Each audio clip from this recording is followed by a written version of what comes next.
In the Solstice Connection, I document evidence that megalithic structures and sacred sites around the world are actually connected by solstice lines, both summer and winter solstice lines.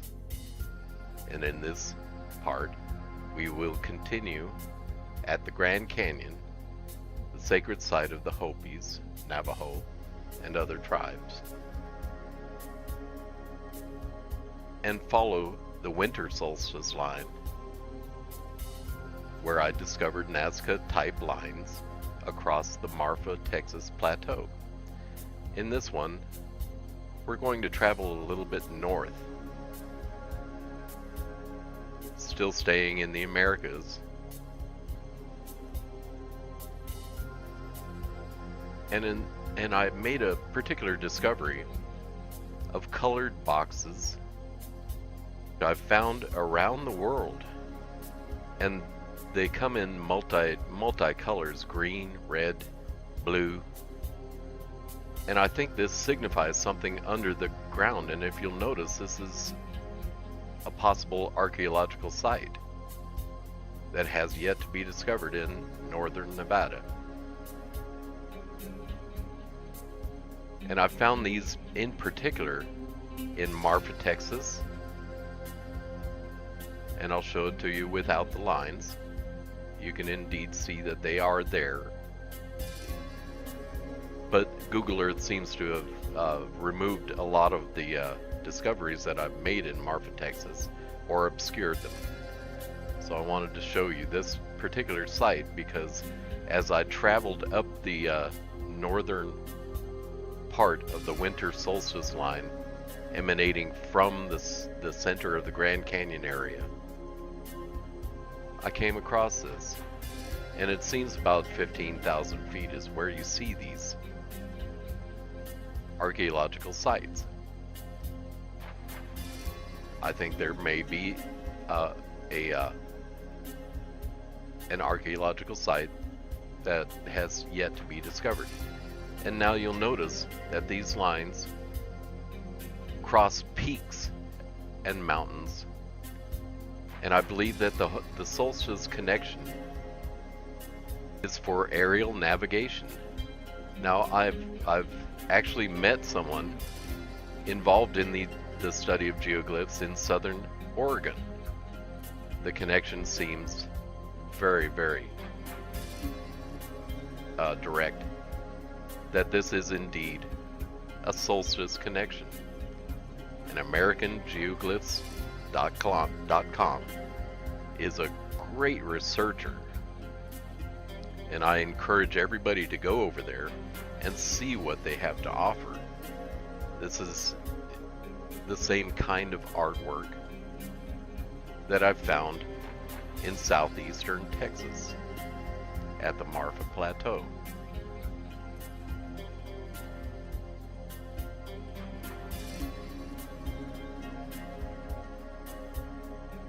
And I believe that these glyphs, this is actually an aerial shot of one she calls circles, and I've color and contrast enhanced, which is part of my research, and she has generously allowed me to do this with some of her photographs, so I can show you that these things are indeed there. I believe that the people who did this actually see colors in a very different manner, and I believe this is a multi-glyph, which I've found many all across the globe. She calls the eye mound too, and I believe it might be a representation of Thoth with the ibis head. But there are multiple glyphs there,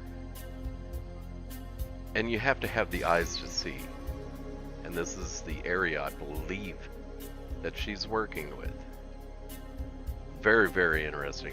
I encourage everybody to visit her site, AmericanGeoglyphs.com.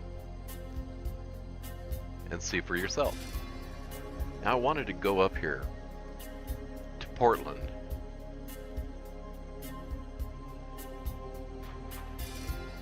and Mount Hood, which is something that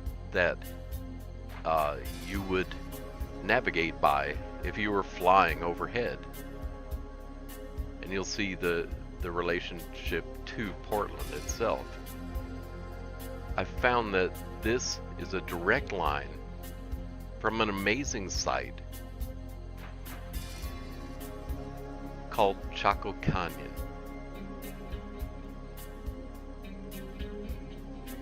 Where indigenous people say that they were told to move to and to congregate in. And this is the continuing line from Chaco Canyon, which I layered as a Stonehenge itself. Because if you use a Stonehenge blueprint, it gives you a direct line for the solstice to follow, or for you to follow the solstice. Let me turn this off, and we will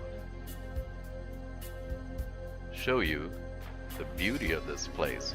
Now when you enter Chaco Canyon, you find petroglyphs that the indigenous people say are related to noting if the earth is out of kilter, or if things are not right with Mother Earth.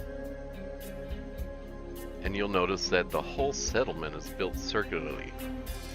So my line may be off by going over the Great Kiva, but here's a close-up of the Great Kiva at Chaco Canyon. And now we'll continue on a solstice line from that place, because they obviously were noting the path of the sun at the Great Kiva. And it actually brings us into a place of notoriety in Wisconsin,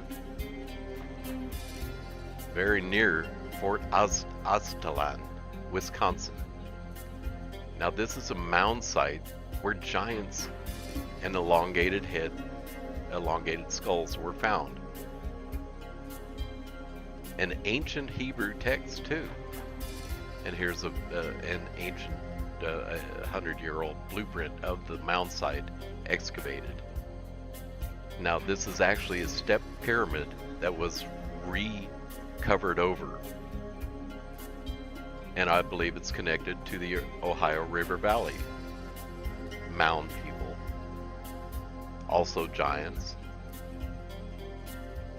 which are noted in Catalina area and the Channel Islands too. Now I wanted to show you all of this solstice line from Chaco Canyon across the North American continent, because it looks like a pointer from Newfoundland Island itself. And you'll notice the proximity of Cahokia Mounds, almost in a north-south manner.